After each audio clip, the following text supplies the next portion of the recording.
I was born in a poor neighborhood in my city, Belo Horizonte, Brazil. I'm married, I'm Christian, and we are expecting a daughter, Aurora, who will be born in 3 months. I became the most voted federal congressman in Brazil, and I'm here to warn you about what's happening in my country. I apologize if I make any mistakes in my speech. I'm still learning English.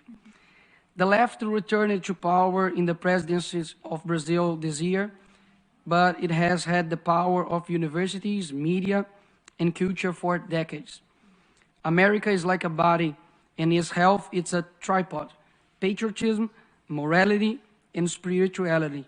If someone undermines these 3 areas, America will collapse from within.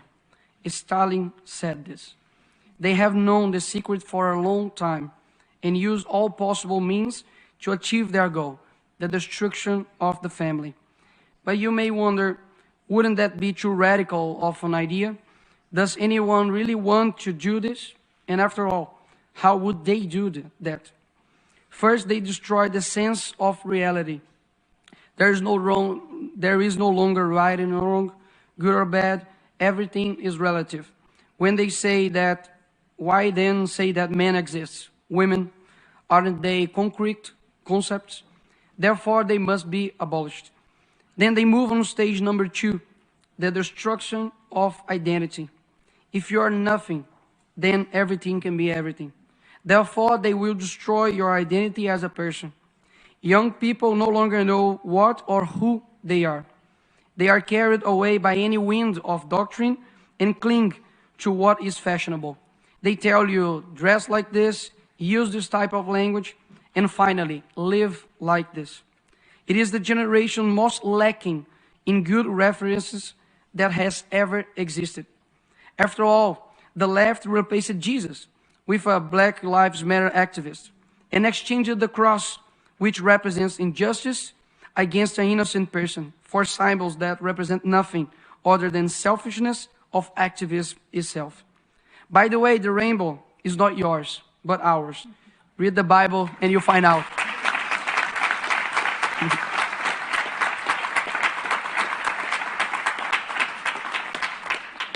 Also, beauty no longer exists. The focus is on shocking, whether in fashion, music, films, and TV series. The important thing is to sell a culture that delivers everything you want, except meaning of life. Slaves to their own will. A generation that cannot handle pain, confrontation, much less being told what is wrong. Who exchange their parents' advices for teachers who never carried them in their arms? Who commit the strange of the youth to actions that only serve those who are dominating them? They are too foolish to know that they are being used and who uses them. Like those who campaign for abortion, but ignore that 75 years ago, the Universal Declaration of Human Rights was published, which in its 3rd article states, everyone has the right to life. This is a 12-week-old baby. His or her heart is already beating. It has a fingerprint. There is no one in the world like this baby. When they find a bacteria on Mars, they call it life. But this child is just a clump of cells to them. To those who propagate death and help the largest silent genocidal movement, we will respond with a culture that recognizes the sacredness of life and encourages its acceptance. I renew my commitment of protecting the lives of children, both before and after birth.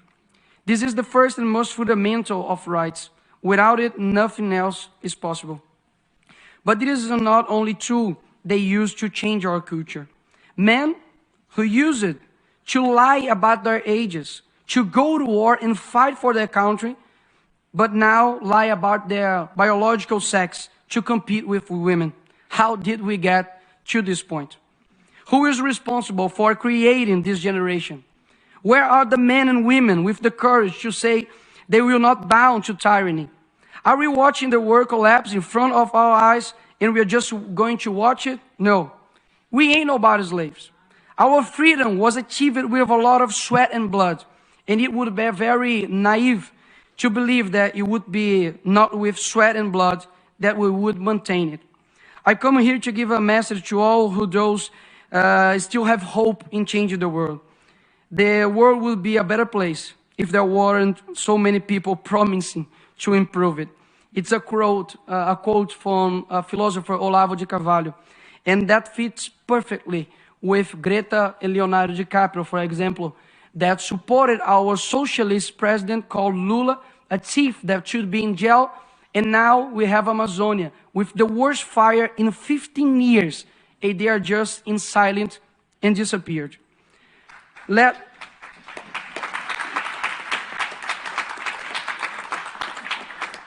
us first be the change.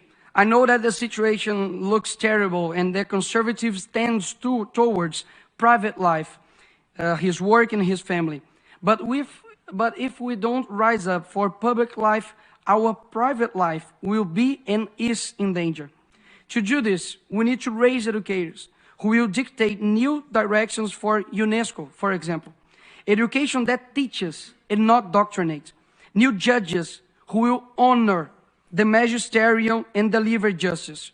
And not like some of Brazil's Supreme Court who have betrayed the Brazilian people and persecuted their political opponents. New teachers who will use the classroom to train students and not activists. New artists, musicians, directors who will influence culture towards something other than just sex and promiscuity. New people who will transform this world.